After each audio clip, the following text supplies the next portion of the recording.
पहली बात तो मैं मानता ही नहीं कि धार्मिक संगठनों को राजनीतिक हस्तक्षेप करना ही नहीं चाहिए। आपका काम है अपने धर्म को आगे बढ़ाने का, आप क्यों राजनीतिक हस्तक्षेप कर रहे हैं? एट द सेम टाइम राजनीतिक दलों की भी कोई जिम्मेदारी नहीं है भाई धर्म के मामलों में जुड़ने की। ऐसा क्लॉज बता दीजिए जिससे मुसलमानों का अहित हो रहा है या उनका अन्याय हो रहा है। रामविलास पासवान का बेटा हूं मैं, कतई किसी ऐसे विधेयक का समर्थन नहीं करूंगा जो मेरे पिता की सोच के खिलाफ हो। मेरा समर्पण जहां मुसलमान समाज के प्रति है, पर उससे ज़्यादा मेरा समर्पण मेरे पिता की आइडियोलॉजी के प्रति है, उनके विचारों के प्रति है।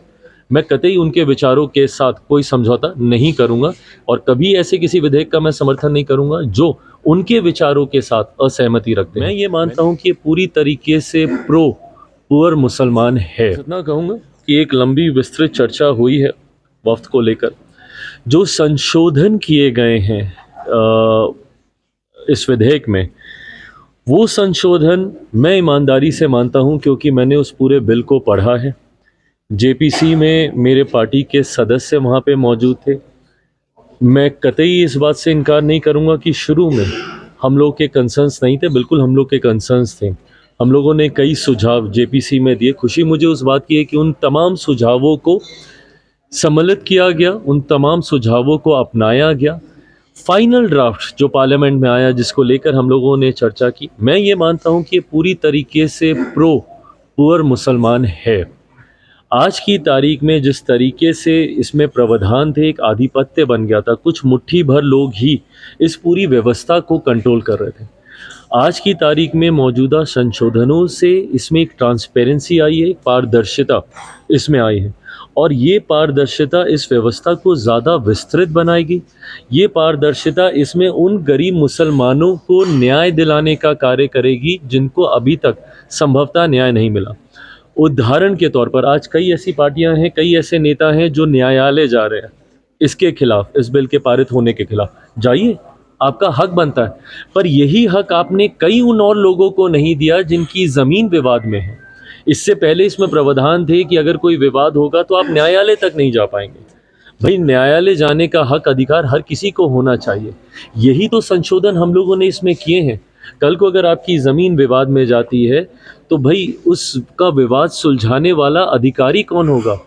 एक कलेक्टर ही होता है ना उस ज़िले का, वही कस्टोडियन होता है उस प्रॉपर्टी का, उसी को ही सही जानकारी है।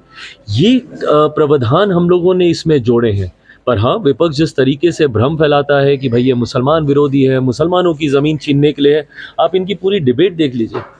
कोई एक ऐसा क्लॉज बता दीजिए जिससे मुसलमानों का अहित हो रहा है या उनका अन्याय हो रहा है, और आप मुझ पर उंगली उठाते हैं। कई ऐसे मुस्लिम संगठन है, धार्मिक संगठन है। पहली बात तो मैं मानता ही नहीं कि धार्मिक संगठनों को राजनीतिक हस्तक्षेप करना ही नहीं चाहिए।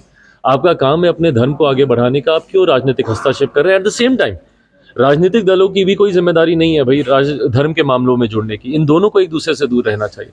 बट हाँ, कई ऐसे धार्मिक संगठन हैं जो मेरा नाम लेकर कहते हैं कि वो मुझे बायकॉट करते हैं, मेरा विरोध करते हैं। आप मेरा विरोध तो करेंगे, एक ऐसे बेटे का विरोध करेंगे जिसके पिता ने अपनी पूरी पार्टी को समाप्त कर दिया इस बात की मान्यता प्राप्त कराने के लिए कि भाई बिहार में एक मुस्लिम मुख्यमंत्री होना चाहिए। आप मुझे बायकॉट करेंगे, बट आप साथ उनका देंगे जिनके बारे में सच्चर कमेटी की रिपोर्ट कहती है कि 2006 से पहले देश में मुसलमानों के हालात क्या थे, क्यों थे भाई वो ऐसे हालात? कौन था देश में उस वक्त? कांग्रेस के समर्थक दल ही थे ना। या मेरे राज्यों की बात करें तो राजद जैसी पार्टियां, उत्तर प्रदेश चले जाइए तो सपा जैसी पार्टियां, यही लोग थे। उनके रहते हुए अगर मुसलमानों के हालात ये हैं, आप उनका साथ देंगे, बट आप मेरा विरोध करेंगे जिन्होंने अपनी पूरी पार्टी को समाप्त कर दिया आपका संरक्षण करने के लिए। कोई बात नहीं, कोई शिकायत नहीं मुझे, सराखों पर। समय बताएगा अपने आप ही कि क्या ये संशोधन सही थे कि नहीं थे। इससे पहले सीए को भी लेकर आपने देश भर में आगजनी का माहौल बना के रखा। धारा 370 हटने पर भी आपने मुसलमानों को भड़काने का काम किया। आपने रिसेंट चुनाव तक आरक्षण समाप्त हो जाएगा, संविधान की हत्या हो जाएगी, ये तमाम फॉल्स नैरेटिव सेट करने का काम विपक्ष निरंतरता में करता रहा। हकीकत है, हाथ कंगन को आरसी क्या 2-4-6 महीने में पता चल जाएगा। जब गरीब मुसलमानों को न्याय मिलने लग जाएगा, जब सही में जितने भी विवादित विषय हैं, जब वो धीरे धीरे रिजॉल्व होने लग जाएंगे, तो अपने आप समझ में आएगा लोगों को कि ये प्रो पुअर मुसलमान था। गरीब मुसलमानों को उनका हक दिलाने के लिए, महिलाओं को का इसमें समावेश हो, उस सोच के साथ ये किए गए हैं।